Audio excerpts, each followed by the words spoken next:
शुभ संध्या। मैं रश्मि कुमारी सरस्वती विद्या मंदिर रिंग बांध सीतामढ़ी से कक्षा नवम के भैया बहनों के लिए संस्कृत का नवम पाठ जिसका नाम शिकता सेतु है उसे लेकर आप सभी भैया बहनों के समक्ष उपस्थित हुई हूँ। यह इस पाठ का द्वितीय कालांश है। इस पाठ के पिछले भाग को हम लोग पिछले वीडियो में पढ़ चुके थे। अब आगे पढ़ने के लिए पहले शब्दार्थों को जानते हैं। शब्दार्थ है अवाप्तुम यानी प्राप्त करने के लिए, उपैति यानी आ जाता है, कुर्वाणम करते हुए, बबंध बांधा था, सहासम हंसते हुए, मकरालय समुद्र पर, विदधत करते हुए, अतिरामताम अतिक्रमण, उपेत्य पास जाकर, युज्यते हो सकता है, क्वचित कोई, मूढ़ यानी मूर्ख, पाशर्वम पास, उपरूढ़सि रोकते हो, शोधप्राशम मजाक उड़ाते हुए। आइए अब हम लोग पाठ के अगले अंश को पढ़ते हैं और उसका अर्थ जानते हैं। आगे है किंचित विमृश्य यानी कुछ सोचकर, कुछ विचार करके। किंचित का संधि विच्छेद किम जोड़ चित होगा और म में हलंत है इसलिए यह व्यंजन संधि होगा। और विमृश्य का प्रकृति प्रत्यय विभाजन करें तो ल्यप प्रत्यय इसमें लगा हुआ है। इसका विभाजन होगा वी जोड़ ब्री जोड़ ल्यप। आगे है भवतु किम एतेन यानी अच्छा इससे क्या। अच्छा इससे क्या इसका अर्थ होगा एतेन यानी इसके द्वारा या इससे, किम यानी क्या, अभवतु मतलब अच्छा, अच्छा इससे क्या। दिवसीय मार्ग भ्रांतः संध्यां यावद् यद्यपि गृहम् उपैति तदपि वरम। कहता है कि दिवसीय मार्ग भ्रांतः यानी दिन में जो रास्ता भटक जाए और शाम तक अगर वह घर वापस आ जाए तो भी ठीक है, तो भी उसे श्रेष्ठ माना जाता है, उसे भूला हुआ नहीं कहते। कहा जाता है कि दिन में जो रास्ता भटक जाए यानी अगर किसी से कोई गलती हो जाए और फिर वो सुधर जाता है तो उसकी गलती नहीं मानी जाती, उसे भूल जाया जाता है। यानी दिन में रास्ता भटका हुआ व्यक्ति अगर शाम तक घर लौट आता है तो भी उसे श्रेष्ठ ही माना जाता है, तो भी उसे ठीक ही माना जाता है। ना असौ भ्रांतो मन्यते, ना असौ न यानी नहीं, असौ यानी वह, भ्रांतो यानी भटका हुआ माना जाता है, यानी तब उसे भूला हुआ नहीं कहते हैं, तब उसे भटका हुआ नहीं कहते हैं। अतो अहम इदानीं तपश्चर्याया विद्यां वाप्तुं प्रवृत्तः अस्मि। अतः यानी इसलिए, अहम मैं, इदानीं तपश्चर्याया यानी इस तपस्या के द्वारा, विद्याम अवाप्तुम यानी विद्या प्राप्त करने के लिए, प्रवृत्तो अस्मि यानी लग जाता हूँ, इसलिए मैं तपस्या के द्वारा विद्या प्राप्त करने के लिए इसमें प्रवृत्त हो जा रहा हूँ, लग जा रहा हूँ। जलो उच्छलनस्य ध्वनि श्रूयते, जलो उच्छलन ध्वनि श्रूयते यानी जल के उछलने की ध्वनि सुनाई देती है, यानी जल के उछलने की ध्वनि सुनाई देती है। अब आगे देखते हैं। आगे है अयि कुतु अयम कल्लोलो उच्छलन ध्वनि महामतस्यो मकरो वा भवेत् पश्यामि तावत्। कहता है, तपोदत कहता है कि अरे यह लहरों के उछलने की आवाज़ कहाँ से आ रही है। महामतस्यो मकरो वा भवेत्, जरूर ही कोई बड़ा मछली या मगरमच्छ होगा, शायद कोई बड़ी मछली होगी या मगरमच्छ होगा। पश्यामि तावत्, तब तक मैं देखता हूँ कि यह कौन है। अब यहाँ पे जलो उच्छलन ध्वनि जो वर्ड है उसका अगर समास विग्रह करें तो जलो उच्छलनस्य ध्वनि होगा, यानी जल के उछलने की आवाज़। तो यहाँ पे जल के उछलने की आवाज़ की बात की जा रही है। इसमें आवाज़ जो पद है, अंतिम पद है, वो प्रधान है, इसलिए तत्पुरुष समास है और इसमें षष्ठी विभक्ति लगी हुई, तो इसलिए ये षष्ठी तत्पुरुष है, क्योंकि जल के उछलने की आवाज़ हम लोग बोल रहे हैं और की जो है वो संबंध कारक का यानी षष्ठी विभक्ति का चिन्ह है। अब आगे देखते हैं।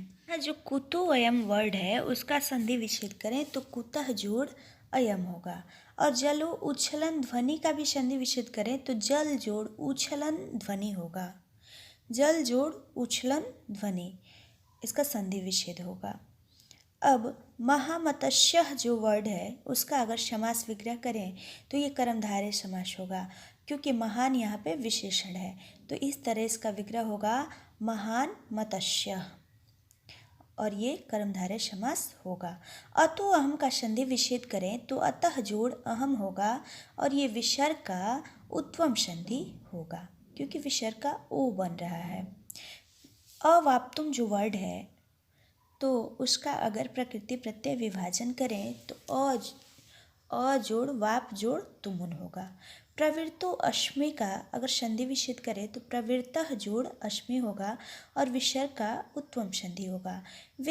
विद्याम अवाप्तुम का संधि विच्छेद करें तो विद्याम जोड़ अवाप्तुम होगा, और ये व्यंजन संधि होगा क्योंकि म में हलंत लगा हुआ है। भ्रांतः जो वर्ड है उसका अगर प्रकृति प्रत्यय विभाजन करें तो भ्रम जोड़ कत होगा भ्रांतः का, और ना असौ का संधि विच्छेद न जोड़ असौ होगा। गृहम उपैति का संधि विच्छेद गृहम जोड़ उपैति होगा, और उपैति का संधि विच्छेद उपजोड़ एति होगा, उपजोड़ एति।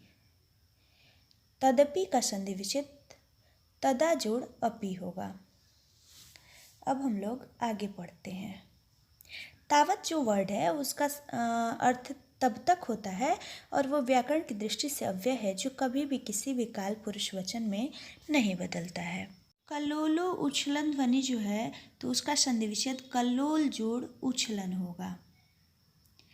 आगे है पुरुष मेकम शिक्ताभि सेतु निर्माणम प्रयासम कुर्वाणम दृष्टवा सहासम हंत नाशत्य अभावो जगति मूर्खाणाम तीव्र प्रवाह्यां नद्यां मूढ़ोऽयं सिक्ताभिः सेतुं निर्मातुं प्रयतते साठास्यं पाशर्वम् उपेत्य पुरुषमेकं सिक्ताभिः सेतु निर्माणं प्रयासं कुर्वाणं दृष्ट्वा सहासम्। एक पुरुष मेकम का संधि विच्छेद करें तो पुरुष जोड़ एकम होगा, यानी एक पुरुष अभी यानी बालू के द्वारा एक पुरुष को बालू के द्वारा पुल बनाने का प्रयास करते हुए देखकर सहासम हंसते हुए, एक पुरुष को जो बालू से पुल बनाने का प्रयास कर रहा था उसको देखकर तपोदत्त हंसने लगा और हंसते हुए बोलता है हंत नाशत्य अभावो जगति मूर्खाणाम, हाय इस संसार में मूर्ख लोगों की कमी नहीं है। हंता यानी हाय, नाशत्य अभाव न जोड़ अस्ति जोड़ अभाव, यानी न यानी नहीं, अस्ति यानी है, अभाव वह यानी कमी। इस संसार में मूर्ख लोगों की कमी नहीं है। जगति में सप्तमी विभक्ति लगा हुआ है और उसका अर्थ होगा संसार में। अगला है तीव्र प्रवाह्याम नद्यां मूढ़ोऽयं सिक्ताभि सेतुं निर्मातुं प्रयतते, यानी तीव्र प्रवाह्याम यानी तेज धारा वाली नदी में यह मूर्ख बालू से पुल बनाने का प्रयास कर रहा है। जोर जोर से हंसकर पास जाकर, जोर से हंसता हुआ उसके पास जाता है, पास जाके जोर जोर से हंसने लगता है। पर ये समझें तो बालू जो होता है वो भुरभुरा होता है, उसे अगर एक जगह स्थिर भी रखें तो वो स्थिर नहीं रहता है, वो बिखर जाता है। और उससे वो जिससे तपोदत्त मूर्ख समझ रहा है, जिस पुरुष को मूर्ख समझ रहा है, वो पुरुष उस बालू से पुल बनाने का प्रयास कर रहा है, वो भी नदी में जिसमें तेज धारा है। तो जल में कहीं उससे पुल बन सकता है क्या? बालू से पुल बन सकता है क्या? ये असंभव बात हुई। इसीलिए उसे देख करके वो जोर जोर से हंसने लगता है। कुर्वाणम जो वर्ड है उसमें सानच प्रत्यय लगा हुआ है। क्री जोड़ सानच उसका प्रकृति प्रत्यय विभाजन होगा। और निर्मातुम में अगर प्रकृति प्रत्यय विच्छेद करें तो नी जोड़ मृ जोड़ तुमुन होगा। और कर्तुम का प्रकृति प्रत्यय विभाजन क्री जोड़ तुमुन होगा। और नशत्य अभाव का संधि विच्छेद न जोड़ अस्ति जोड़ अभाव होगा। उपेत्य में ल्यप प्रत्यय लगा हुआ है, पाशर्वम जोड़ उपेत्य, इसका संधि विच्छेद होगा। सठाशम का अगर समास विग्रह करें तो अट्ठाहासेन सहितम, और ये अव्ययी भाव समास होगा। सहासम का अगर संधि विच्छेद करें तो हासेन सहितम, और ये भी अव्ययी भाव समास होगा, क्योंकि यहाँ पे श उपसर्ग लगा हुआ है। भो महाशय किमीदं विधीयते अलम अलम तौ श्रमेण पश्य रामो बबंध यम सेतु शिलाभिमकरालये विदधद बालुकाभितं याशिं त्वम् अतिरामतां चिन्त्य तावत् सिक्ताभिः क्वचित् सेतुः कर्तुं युज्यते। अब इसका अर्थ जानते हैं। भो महाशय, तपोदत्त उस व्यक्ति से कहता है कि हे महाशय, किमीदम विधीयते, किम यानी क्या, इदम मतलब यह, और विधीयते यानी कर रहे हैं, यह आप क्या कर रहे हैं। अलम अलम तव श्रमेणा, अलम का अर्थ मत या बस होता है या पर्याप्त होता है। बस बस, अब अधिक श्रम नहीं कीजिए, अधिक मेहनत नहीं कीजिए। पश्य देखिए, रामो बबंध यम सेतु शिलाभिमकरालय, यानी श्री राम ने समुद्र पर जिस पुल को शिलाओं से बनाया था, पत्थरों से बनाया था, विदधद बालुकाभितम यासी त्वम अतिरामताम, यानी जिस श्री राम ने समुद्र पर जिस पुल को शिलाओं से यानी पत्थरों से बनाया था, उस पुल को बालू से बनाते हुए आप उनके पुरुषार्थ का, आप उनकी शक्ति का अतिक्रमण कर रहे हैं, यानी उनका अनुपालन कर रहे हैं। चिंत्य तावत, तब तक सोचिए, जरा सोचिए, थोड़ा सोचिए। सिक्ताभि क्वचित सेतु कर्तुम युज्यते, भला बालू से पुल बनाया जा सकता है क्या, या बालू से पुल बन सकता है क्या, ऐसा संभव है क्या? ऐसा तो संभव ही नहीं है। अब हम लोग इसका व्याकरण जानते हैं। किमिदम का संधि विच्छेद किम जोड़ इदम होगा, और ये व्यंजन संधि होगा। अलम मलम का संधि विच्छेद अलम जोड़ अलम होगा। और शिलाभि मकरालय जो वर्ड है, तो शिलाभि विसर्ग होगा, जोड़ मकरालय होगा, और ये विसर्ग का रत्वम संधि होगा, क्योंकि यहाँ पे विसर्ग का र बन रहा है। त्वम अतिरामताम का संधि विच्छेद त्वम जोड़ अतिरामताम होगा। तावत यानी तब तक होता है, और ये व्याकरण की दृष्टि से अव्यय है, जो कभी भी किसी भी काल पुरुष वचन में बदलता नहीं है। अगला है कर्तुम। कर्तुम में क्री जोड़ तुमुन होगा, और इसका अर्थ करने के लिए होगा। यासी यानी जाते हो, यानी आप भी उनके जैसा करना चाहते हो क्या, आप भी बालू से पुल बना सकते हो क्या, ऐसा उसने कहा। अब चलिए आगे देखते हैं। आगे है भो तपस्विन, हे तपस्वी, कथम माम अवरोधम करोषि। वह पुरुष कहते हैं, वह पुरुष तपोदत्त से कहते हैं कि हे तपस्वी, आप मुझको रोकने की कोशिश क्यों कर रहे हैं, आप मुझे क्यों रोक रहे हैं। प्रयत्नेन किम न सिद्धम भवति, कोशिश से क्या संभव नहीं, अगर कोशिश किया जाए तो क्या संभव नहीं है, यानी कोशिश से सब कुछ हो सकता है। का आवश्यकता शिलानाम, पत्थरों की क्या आवश्यकता है।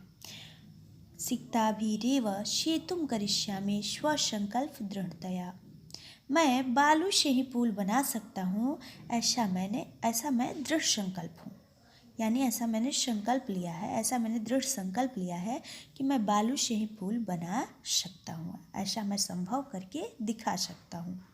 तपोदत्त कहता है, आश्चर्यम किम सिक्ताभिरेव सेतुं करिष्यसि, आश्चर्य की बात है, क्या बालू के द्वारा ही पुल बनाओगे। सिक्ता जल प्रवाहे स्थास्यन्ति किम, बताओ बालू भला जल की धारा में रुक सकती है क्या, अड़ सकती है क्या, उससे पुल बन सकता है क्या। इतनी तेज जल की धारा है, उसमें बालू से कैसे पुल बना लोगे। भवता चिंतितम न वा, क्या तुम सोचते नहीं हो, क्या तुम बात समझ में नहीं आ रही है कि बालू से पुल नहीं बनाया जा सकता, क्योंकि वह जल की धारा पे रुक नहीं सकता है या अड़ नहीं सकता है, उसे पुल बनाना तो दूर की बात है। चलिए अब हम लोग इसका व्याकरण जानते हैं। जैसे कि यहाँ पे का आवश्यकता वर्ड है, तो का जोड़ आवश्यकता उसका संधि विच्छेद होगा और आवश्यकता में तल प्रत्यय लगा हुआ है। आवश्यक जोड़ तल, इसका प्रकृति प्रत्यय विभाजन होगा। सिक्ताभि रेवा का संधि विच्छेद सिक्ताभि जोड़ एवा होगा और ये विसर्ग का रत्वम संधि होगा। आज के लिए बस इतना ही। अब पाठ के अगले अंश को हम लोग अगले वीडियो में पढ़ेंगे। सभी भैया बहन इसमें जितना भी व्याकरण बताया गया उसे अपने नोटबुक में नोट कर लेंगे और उसे याद भी कर लेंगे।